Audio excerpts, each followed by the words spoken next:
एक राज की बात बताऊं, I think minimalist bride approach is about keeping things different rather than keeping things minimum, and sometimes it's more about keeping things different than keeping it minimum. आपको किस तरह की शादी पसंद है? क्या आप ये सोचते हैं कि एक ऐसी शादी हो जहां पर आपके एक्चुअली में जो बेस्ट फ्रेंड्स हैं, बेस्ट रिलेटिव्स हैं, जिनको आपसे वाकई में कोई मतलब है, वो लोग हों, एक अलग सा इवेंट हो, सिर्फ वही वाला रेड लहंगा ना हो, कुछ डिफरेंट सा पेस्टल शेड्स का या कुछ डिफरेंट सा लहंगा हो, कुछ अलग सा मेकअप हो, उतना ब्लिंगी सा सब कुछ ना हो, ज्वेलरी कुछ अलग टाइप की हो, इतनी तड़क भड़क ना हो, या फिर आप चाहते हैं कि यस एक ही बार होने वाली है शादी और पूरे शोर शा के साथ होनी चाहिए? ये वीडियो है पहले वाले टॉपिक के ऊपर, द मिनिमलिस्ट ब्राइड अप्रोच। कह रहे हैं कि ये 5-6 सालों से वेस्ट में बहुत ज्यादा पॉपुलर हो चुका है, बट ऐसा नहीं है। इंडिया में 90s 80s 70s से ये कल्चर हमेशा से पॉपुलर रहा है। सरलता में ही सुंदरता है, जितना सादा उतना अच्छा, लेस इज मोर, ये सब आपने सुना होगा। ब्लिंगी शादियों के बारे में बात नहीं करेंगे, कैसे आप मिनिमल अप्रोच अपना सकते हैं, नॉट बिकॉज क्योंकि कोविड है तो उसकी वजह से आपके ऊपर रेस्ट्रिक्शन है गवर्नमेंट के, ऐसे नहीं। कौन कौन सी ब्राइड इस तरह की अप्रोच को अपना सकती हैं, किन किन बातों का ध्यान रखना है, कब आपको मेकअप पे तवज्जो देनी है, क्या चेंजेस आपको ज्वेलरी में लानी है, क्या चेंजेस आपको ड्रेसिंग में लानी है कि आप इस अप्रोच भरी वेडिंग में भी हमेशा के लिए यादगार मोमेंट बना सकें, क्या चीजें अवॉइड करनी है, इन सभी चीजों पे बात करेंगे इस वीडियो में। हाय, आप सभी खूबसूरत दोस्तों को मेरा नमस्ते। मैं हूं सौमित्र, आपका jewellery expert from Dazzles fashion and costume jewellery.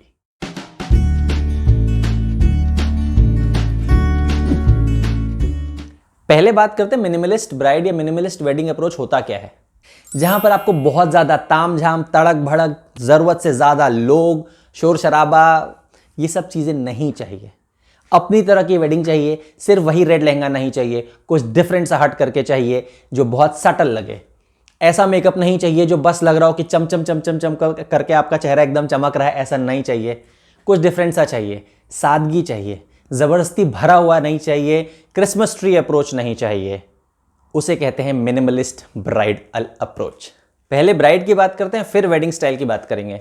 उसमें भी सबसे पहले ड्रेसिंग स्टाइल की बात कर लेते हैं। ध्यान रखिए कि अगर आपको मिनिमलिस्ट ब्राइड बनना है तो पहले तो रेड कलर को डिच करना पड़ेगा। रेड कलर को अवॉइड कर दीजिए, क्योंकि रेड में ग्लैमर है, रेड में बहुत ज़्यादा तड़क भड़क है। रेड हमेशा शोशा वाली शादियों से अटैच किया जाता है, it's the most common colour. Okay, 95% Indian brides red colour की तरफ जाती हैं। मिनिमलिस्ट ब्राइड में सिर्फ मिनिमम ही नहीं, सादगी ही नहीं, कुछ डिफरेंट भी चाहिए। Pastels is the new red. Pastel जो भी कलर इस वक्त इन है या जब भी आप ये वीडियो देख रहे हैं, फिलहाल के लिए पेस्टल पिंक, पेस्टल ग्रीन के जो पेस्टल शेड्स है वो बहुत ज़्यादा इन है। आइसी शेड्स बहुत इन है। बेसिकली किसी भी कलर में हल्का सा आप व्हाइटिश सा मिलाते हैं तो जो टोन निकल के आता है वो वाला ज़्यादा इन है। इस तरह के शेड्स को अपनाइए। अपने लहंगे में 2 दुपट्टे 3 दुपट्टे की जरूरत नहीं है। एक दुपट्टा लीजिए, उसको भी सर के ऊपर लेने की जरूरत नहीं है, सिर्फ हाथ में ले लीजिए पीछे से ला करके। स्टाइलिश अप्रोच, एलिगेंट अप्रोच अपनाइए। जो आपके लहंगे में काम है वो हल्का रखिए, छोटे मोटिफ का काम रखिए। बहुत ही उभरते हुए तारों वाला, गोल्डन तारों वाला, तामझाम वाला एम्ब्रॉयडरी मत रखिए, सेल्फ थ्रेड का काम रखिए, उससे एलिगेंस उभर के आती है। प्रिंट अगर मोटिव्स हैं तो बहुत छोटे छोटे रखिए, लाउड प्रिंट्स मत रखिए। बहुत ज़्यादा तड़क भड़क वाले कलर कॉम्बिनेशंस भी मत पहनिए। फैब्रिक रखिए, सॉफ्ट फ्लोई फैब्रिक रखिए, बहुत हैवी फैब्रिक मत रखिए। देखिए, फैब्रिक और लहंगे के बारे में गाइड करने जाऊं तो शायद 2-3 घंटे का वीडियो भी कम पड़ जाएगा, बट इंस्पिरेशन आप सब्यसाची डिजाइनर से तो नहीं ले सकते, because Sabyasachi is all about big fat Indian wedding. Okay, तो लहंगों की इंस्पिरेशन के लिए इन डिजाइनर्स का जो मैं नाम ले रहा हूं, इनको आप फॉलो कर सकते हैं इंस्टाग्राम पे। इनकी स्टाइल्स को देखिए, आपको तो ज़्यादा पता चलेगा कि किस तरह के लहंगे से आप इंस्पिरेशन ले सकते हैं। जैसे कि अबू जानी एंड संदीप खोसला, श्यामल एंड भूमिका, गौरव गुप्ता, ऋतु कुमार, अनीता डोंगरे, तरुण तहलियानी, इन डिज़ाइनर्स को फॉलो कीजिए। उनके लहंगों की अप्रोच देखिए, आपको समझ में आ जाएगा कि एलिगेंस क्या चीज़ होती है। इससे पहले कि मैं सिर्फ ज्वेलरी की तरफ या मेकअप की तरफ बढ़ूं, मैं आपको बता दूं कि minimalist bride approach is all about striking a balance between what, between your dress, between your makeup and your jewellery. इन तीनों में अगर आप एक सही बैलेंस बना पाएंगे तो आप एक ग्रेसफुल ब्राइड लग सकते हो। कुछ एग्जांपल्स लेते हैं, जैसे कि फेस शेप की अगर बात करें। मान लीजिए आपका पेयर फेस शेप है, तो आप अपने गले के आसपास कुछ भी हल्का सा भी हैवी अवॉइड करेंगे। थोड़े से लॉन्ग हार पहनिए। अगर आपका राउंड शेप है तो आप माथा पट्टी तो डेफिनेटली अवॉइड कीजिए सिर्फ मांग टीका पे जाइए। इनफैक्ट हार्ट शेप है तो भी आप सिर्फ मांग टीका पे जा सकते हैं, माथा पट्टी अवॉइड कर सकते हो। आपको हल्का ही रखना है, गले में बहुत हैवी रखना ही नहीं है। आप जिस चीज़ को मीडियम वेट का चोकर कहते हो ना, आपको पहनना है तो उससे ऊपर कुछ पहनना ही नहीं है। अगर आपको लगता है कि आपका पेयर शेप बॉडी है लेट्स से, देन आप अपने अपर पार्ट में फोकस बढ़ा सकते हो अपनी ज्वेलरी के थ्रू, अपने मेकअप के थ्रू। अगर आपको लगता है कि आपका बस्ट पार्ट हैवी है, देन आपका फोकस होना चाहिए आपकी स्मोकी आई ट्रीटमेंट पे। आपके फेस में आपके जो आईज का जो मेकअप ट्रीटमेंट है वो एक फोकस पॉइंट होना चाहिए, ताकि फोकस सही जगह जाए रादर देन जहां आप नहीं चाहते हो वहां तो बिल्कुल नहीं जाए। तो इस तरह का बैलेंस जब आप बना के चलते हो, जैसे कि अगेन अगर आपको लगता है कि आप पेयर फेस शेप हो, ओ शेप हो, तो आप जो है अपना जो ब्लाउज वाला पार्ट है उसको थोड़ा ज़्यादा स्ट्राइकिंग रखोगे आईज के लिए, रादर देन कि अपना बॉटम पार्ट को आप कंपैरेटिवली सिंपलर रखोगे। मेकअप की तरफ बढ़ने से पहले ज्वेलरी की बात कर लेते हैं। देखिए, लॉन्ग और शॉर्ट नेकलेस का कंसेप्ट तो भूल जाइए, पहनना कोई एक है और वो भी लाइट। आपको लगता है कि आपका फेस राउंड है, आपका नेक थिक है या फिर आप ओ शेप के हैं, तो आपको गले के पास वाला नेकलेस अवॉइड करना है। थोड़ा सा लॉन्ग या फिर पूरा लॉन्ग पहन सकते हैं आप। वैसे ही आपको लगता है कि आप ऑलरेडी बहुत लंबे हो, तब आप जो है गले के पास कुछ पहन सकते हो, राइट। तो इस नेकलेस वाले पार्ट में तो डेफिनेटली बैलेंस बनाना है। ईयरिंग कभी भी ऐसी मत लीजिए जो कि ओवर शैडो कर दे आपके नेकलेस पार्ट को। माथा पट्टी और चोकर एक साथ भूल जाइए, या तो मांग टीका प्लस नेकलेस पहनिए या फिर सिर्फ माथा पट्टी पहनिए, तो आप नेकलेस अवॉइड कर दीजिए। जी हाँ, आप नेकलेस कंप्लीटली अवॉइड कर सकते हो। हाथों में कड़े कंगन बहुत हो गया, हथफूल की ज़रूरत नहीं है। आपकी इंगेजमेंट रिंग ही काफ़ी है आपके लुक में अपील लाने के लिए। मेहंदी आप मिनिमल लगवाइए या मत लगवाइए, या फिर सिर्फ अपने होने वाले पार्टनर का नाम लिखवा लीजिए। That's it. अब बात करते हैं मेकअप की। सबसे पहले आपको अपने आप से प्यार करना सीखना होगा। इसका मतलब है कि मेकअप आपको उभार के और ज़्यादा दिखाए रादर देन कि आपके तस्वीर को बिल्कुल बदल दे, ऐसा बिल्कुल नहीं होना चाहिए। मेकअप को सटल रखना है। न्यूड मेकअप के बारे में आपने सुना होगा, राइट। ड्यूई लुक के बारे में आपने सुना होगा। आई एम श्योर आप लोग मुझसे ज़्यादा जानते होंगे इस विषय में, मेकअप के बारे में। मेकअप में ऐसा ही बिल्कुल सरल साधारण सा मेकअप, और ये जितना मैं इजीली बोल रहा हूँ ना, मेकअप आर्टिस्ट से पूछिए ये उतना ही मुश्किल होता है। तड़क भड़क ग्लैम ब्लिंगी ये सब करना आसान होता है उनके लिए। नेचुरल आपका स्किन टोन उभार करके लाना मुश्किल होता है।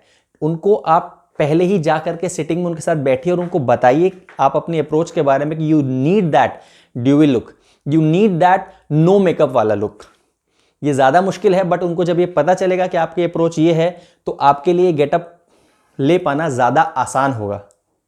मेकअप में अपने किसी एक एरिया पे फोकस कीजिए, या तो आप अपनी आईज पे फोकस कीजिए या तो लिप्स पे फोकस कीजिए।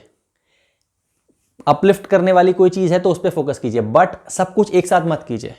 अगर आप आईज एरिया को बहुत अच्छे से मेकअप में उभार के लेके आ रहे हैं तो न्यूड लिप्स शेड यूज़ कीजिए, या फिर लिप्स को अगर थोड़ा सा आप एक्सेंचुएट कर रहे हैं तो आईज को साथ में एकदम स्मोकी आई ट्रीटमेंट मत दे दीजिए। I hope you are getting what I am trying to say. जितना सिंपल उतना आपकी पर्सनैलिटी को सूट करेगा ये लुक। आपको क्या लगता है, मिनिमलिस्ट ब्राइड का मतलब खर्चा बचाना होता है? खर्चा बढ़ भी सकता है। अब बात करते हैं कि इस तरह की वेडिंग को प्लान कैसे करना चाहिए। देखिए, पहले मैं आपको यह बता दूं कि मिनिमलिस्ट ब्राइडल अप्रोच का मतलब पैसे बचाना नहीं है। हालांकि इससे पैसे बच भी सकते हैं और ज़्यादा भी लग सकते हैं।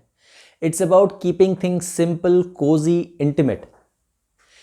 अलग अलग टॉपिक पे बात करते हैं। पहले तो गेस्ट लिस्ट। ज़बरदस्ती की गेस्ट लिस्ट को बढ़ाने की ज़रूरत नहीं है। उस अप्रोच से तो बिल्कुल मत चलिएगा कि फलाने ने मुझे बुलाया था तो मेरे को भी उनको बुलाना बनता है। उस अप्रोच से चलेंगे तो शायद पूरा शहर आपके लिए कम पड़ जाए। बिल्कुल ए बी सी प्रायोरिटी में, ए में जो प्रायोरिटी में आ रहे हैं सिर्फ उनको बुलाइए। उन्हीं फ्रेंड्स को बुलाइए जो आपके लिए मायने रखते हैं, उन्हीं रिलेटिव्स को बुलाइए जो आपके लिए मायने रखते हैं। इससे फ़ायदा पता है क्या होगा? शोषा कम होगा, जज आपको लोग करने वाले कम होंगे, प्लस सबके साथ आपका पर्सनल टाइम भी बीतेगा। शादी is all about experience only, वो एक मेमोरेबल यादगार इवेंट होना चाहिए, ना कि कि ये कमी हो गई थी, वो कमी हो गई थी, फलाना रिश्तेदार वो कह रहा था तो फलाने लोग को ये प्रॉब्लम आ गई थी। नो, जो वाकई में मायने रखते हैं उनको बुलाइए। डेकोरेशन पे ध्यान दीजिए, उसमें अपना पर्सनल स्टाइल लेकर के आइए, कुछ कंटेम्प्रेरी लेकर के आइए, कुछ एलिगेंट लेकर के आइए। वही फूलों का गुलदस्ता बनाना ज़रूरी नहीं है। चीज़ों को जितना ज़्यादा आप सोचिए, आपके जो ए लिस्ट में जो गेस्ट हैं उनके लिए अगर आप कुछ पर्सनल चीज़ों का कुछ भी कर सकें, जहाँ पर आपने उनको ठहराया है वहाँ पर कुछ पर्सनल नोट सबके रूम में अपने हैंड रिटन डाल सकें। जिन जिन टेबल पे आपने उनके सिटिंग की व्यवस्था करी है उन टेबल्स के सेंटर पीसेस पे ध्यान दे सके, वहाँ कुछ पर्सनल टच लेकर के आ सके। छोटे छोटे वेंडर्स के साथ काम कीजिए जो आपको इस तरह की चीज़ों को पर्सनलाइज करने का ज़्यादा मौका देंगे। सिर्फ बड़े बड़े बैंड बाजा बारात वालों को बुक कर लेने से काम नहीं चलता। इसके लिए आपको और ज़्यादा एडवांस पे प्रिपरेशन करनी पड़ेगी, बहुत ज़्यादा सोचना पड़ेगा किस तरह का म्यूजिशियन रखना है। उन ट्रेडिशंस के बारे में सोचिए जो वाकई में आपके और आपके होने वाले पति या पत्नी के लिए इंपॉर्टेंट है। सारे के सारे एक्चुअली होता क्या है, इंडिया में कल्चर्स बहुत सारे होते हैं, ट्रेडिशंस बहुत सारे होते हैं। वो दिलवाले दुल्हनिया ले जाएंगे से दिलवाले दुल्हनिया ले जाएंगे से शुरू हुआ और अब तक जितनी एक्चुअली हम आपके कौन से शुरू हुआ, जितने ट्रेडिशंस हैं हम सब अपने ट्रेडिशंस में जोड़ते जा रहे हैं। हमें ये भी करना है, वो भी करना है, वो भी करना, वो भी करना, वो भी करना। 10 दिन का इवेंट बन जाता है। वाकई में वो ट्रेडिशंस जो आपके लिए कल्चरली मायने रखते हैं और जो आपको वाकई में अच्छा महसूस कराते हैं, सिर्फ उन्हीं ट्रेडिशंस को करिए। कुछ नए ट्रेडिशंस को भी जोड़ सकते हैं। जैसे हो सकता है कि आप एक आइडियलिस्ट हैं, आपके होने वाले हस्बैंड या वाइफ या आप दोनों के लिए पौधा लगाना, नेचर की हेल्प करना या पुअर हंगरी जिनको भी ज़रूरतमंद है उनको कुछ देना आपके लिए इंपॉर्टेंट है, तो अपने शादी वाले दिन उस ट्रेडिशन को शुरू कीजिए। अपने शादी वाले दिन कहीं पर दान दीजिए, दोनों मिलकर एक पौधा लगाइए। There are endless way to make it personal. Attire भी सिंपल रखिए, ज्वेलरी भी सिंपल रखिए। वेन्यू आप थोड़ा डिफरेंट रख सकते हो, वही ब्लिंगी वेन्यू रखने की जरूरत नहीं है। आपके लिए शादी से ज्यादा इंपॉर्टेंट संगीत संध्या है तो डू दैट। उसको 2 घंटे का एक अच्छा शो बनाइए। जितने पर्सनल लोग हैं सबको इन्वॉल्व कीजिए। जो मजा आएगा ना उस वेडिंग में वो आपने सोचा भी नहीं होगा। ऐसी ही बहुत सारी चीजें, I can go on and on. क्योंकि सिंपल रखना जितना आसान सुनाई देता है उतना आसान होता नहीं है। होप मेरे समझाने में कोई कमी नहीं रही होगी, आपको समझ में आया होगा कि ये अप्रोच क्या है, इसको कैसे अचीव किया जा सकता है। एनी क्वेश्चन नीचे कमेंट कीजिए, मेल कीजिए। I will try to reply you back as soon as possible. नए लोग जो पहली बार ये वीडियो देख रहे हैं सब्सक्राइब कीजिए, that motivates me to go on and on. और आप नए टॉपिक मुझे डेफिनेटली सजेस्ट कीजिए, जैसे कि ये वीडियो अभी अभी एक सब्सक्राइबर ने हाल ही में पिछले वीडियो और इस वीडियो के बीच में सजेस्ट किया था, बहुत एलैबोरेट वे से सजेस्ट किया था। आप भी वैसा कर सकते हैं और मैं उस पर अपना अगला वीडियो बना सकता हूं।